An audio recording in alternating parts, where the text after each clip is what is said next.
देना जरूर पूर्वजों को, इस्माइल दे देना।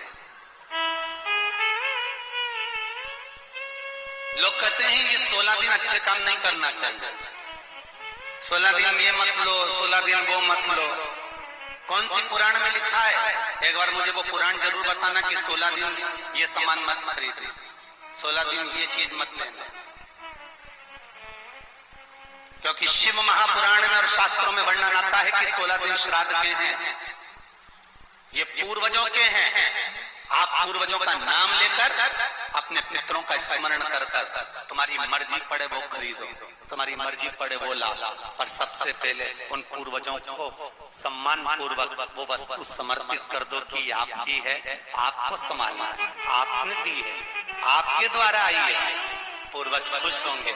तुम्हें बढ़ता हुआ देखकर तो पितर खुद आशीर्वाद देते हैं। कौन माँ होगी जो अपने बच्चे को बद्दुआ देगी?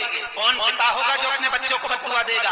अगर माता पिता अपने बेटे को गाली भी देते हैं, बद्दुआ भी देते हैं, तो बाद में रोते हैं, आंख में से आंसू निकलती है। एक माँ अपने बेटे को चिल्ला देती है तो बाद में रोती है। अगर माँ अपने बच्चों पर हाथ उठा देती है तो बाद में रोती है। तो क्या क्या मरने के बाद पितर तुमको बद्दुआ देंगे? नहीं, पितर आशीर्वाद देते, बस इतना जरूर कहते हैं कि मैं छोड़ कर गया था रे, मैं तुझे देकर गया था रे, मुझे भूल क्यों गया? तू थोड़ा देता क्यों नहीं? मेरे को अन्न का भाग देता क्यों नहीं? बस वो याद करते हैं, वो आपसे मांगने की, क्योंकि आप उसके पुत्र हो, आप उसकी संतान हो, आप उसके वंशज हो, आपसे ललकता है उसको। किसी दूसरे से नहीं।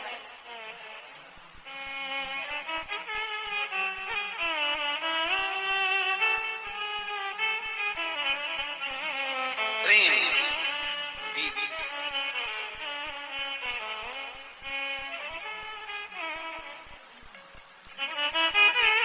भले कोई किस भाव से आए उसका आदर हो, उसका सम्मान। कई लोगों का प्रश्न होता है, गुरुजी हम 4 भाइयों का परिवार है, पर पितृ दोष मुझ पर ही क्यों आ रहा है?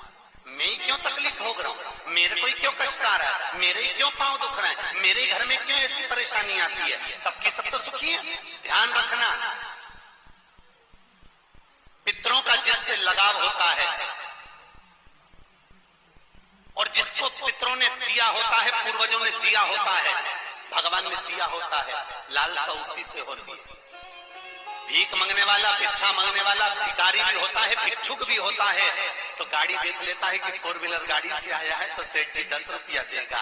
कोई पैदल जाता है तो भिखारी भी सोचता है बेचारा क्या देगा, उसके पास तो खुद नहीं, पाँव में चप्पल नहीं पहना है, फिर भी हाथ फैला देता है कि दे दे तो ठीक है, नहीं तो कोई गाड़ी वाला तो देगा ना मुझको। उसी तरह घर के पूर्वज, घर के जो आहूत होते हैं, घर के जो पितर होते हैं, घर के जो वासुक होते हैं, घर के जो पूर्वज होते हैं, आशा उसी से लगते हैं जो दे सकता है। जिसके पास है ही नहीं उससे क्या आशा रखना? जिसके पास कुछ है ही नहीं उससे आशा रखना क्या?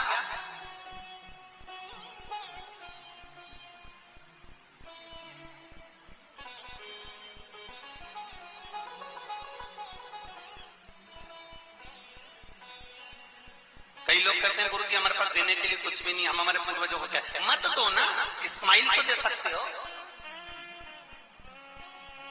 जिस दिन तुम्हारे पूर्वजों का श्राद्ध है, तुम्हारे पास में खिलाने के लिए अन्न नहीं है, तुम्हारे पास देने के लिए दान नहीं है, तुम ब्राह्मण को घर में नहीं बुला सकते, कोरोना महामारी चल रही है, तुम कुछ भी नहीं दे सकते, तुम्हारे पास देने के लिए वस्त्र नहीं, आभूषण नहीं, कुछ भी नहीं, मत दो। निवेदन है बस चेहरे पर प्रसन्नता रखकर, एक निवेदन है कि चेहरे पर प्रसन्नता रखकर उस दिन अपने पूर्वजों को याद जरूर करना और कह देना कि आप ही का दिया हुआ है जो हम खा रहे हैं, हम पर करुणा करना, हमारे पास कुछ भी नहीं है। डब्बे में से गुड़ या शक्कर निकालकर गैस को लाइटर से जलाकर उसकी अग्नि में छोड़ देना, और 2 दाने शक्कर के छोड़ना जरूर, जिससे वो जीवात्मा दरवाजे पर आकर भूखी ना जाए, उसके मुख में कुछ तो चला जाए और वो जीवात्मा तुम्हें आशीर्वाद दे जाए। तुम्हारे पास कुछ ना हो तो इतना तो दे सकते हो साहब, इस्माइल तो दे सकते हो, प्रसन्नता तो दे सकते हो, मीठी वाणी तो दे सकते हो, अपने पूर्वजों को याद तो कर सकते हो, अपने इष्ट को याद तो कर सकते हो, जिसने दिया है उसका गुणगान